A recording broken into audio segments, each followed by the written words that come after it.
अहिल्यानगर तारकेश्वर गडाचे महंत आदिनाथ शास्त्री महाराज गंभीर जखमी झालेत। आदिनाथ शास्त्री महाराजांनी स्वतःवरच वार केल्याची प्राथमिक माहिती आहे। महाराजांनी स्वतःवरच वार कशामुळे केले अद्याप कोणतीच माहिती मिळालेली नाही। ते जखमी अवस्थेत अहिल्यानगर इथल्या खासगी रुग्णालयात त्यांना उपचारासाठी दाखल करण्यात आले। पाथर्डी आणि बीड जिल्ह्यामध्ये महाराजांचा मोठा भक्त परिवार आहे आणि या घटनेमुळे भक्त परिवारामध्ये आता खळबळ उडाली आहे। घटनेची माहिती मिळताच पाथर्डीचे आमदार मोनिका राजळे, भाजप युवा नेते अक्षय कर्डिले रुग्णालयामध्ये दाखल झाले।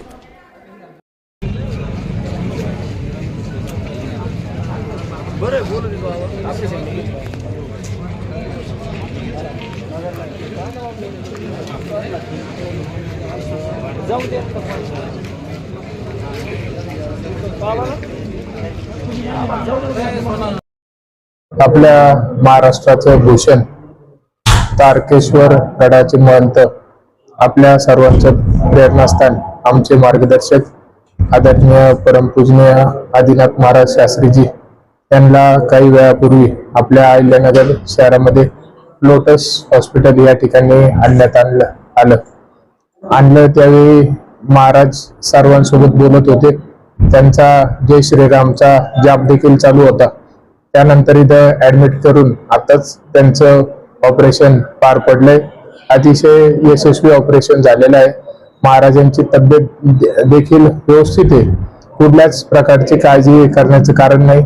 आणि मी सर्वांना एवढीच विनंती करतो की मोठ्या प्रमाणात महाराजांचा भाविक भक्त आहे संपूर्ण महाराष्ट्रामध्ये।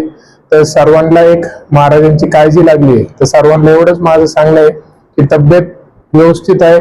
आता महाराजांची परिस्थिती आता अतिशय व्यवस्थित आहे। महाराज सर्वांसोबत बोलते। त्यांचा जय श्रीरामचा जाप देखील अजून ऑपरेशन करतानाही चालू होता, आताही देखील चालू आहे आणि व्यवस्थित बोलतायत, कुठल्या प्रकारची अडचण नाही।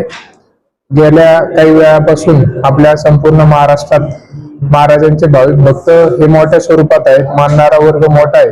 म्हणून अनेक प्रकारचे तर्क वितर्क, बऱ्याचशा अफवा होत आहेत, बऱ्याचशा ठिकाणी चुकीच्या देखील बातम्या पसरतायत। काही ठिकाणी असं बोललं जातं की वार केले, काही ठिकाणी असं की आत्महत्येचा प्रयत्न केला। तर सर्वांना एवढीच विनंती की अशी कुठलीच गोष्ट नाही किंवा घटना घडलेली नाहीये। आपण सर्वांनी कुठल्याच अफवा, सर्वांना ही विनंती की अफवा करू नये, कारण की आपल्या सर्वांचं ते आशास्थान आहे। आणि दुसरी गोष्ट अशी की जरी कुणी काही बोललं तरी आपल्याला मी स्पष्ट सांगतो की अशी कोणतीच गोष्ट नाही।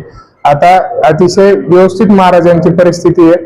काही वेळानंतर किंवा दिवसानंतर महाराज आपल्या समोर येतील आणि आपल्याला सर्व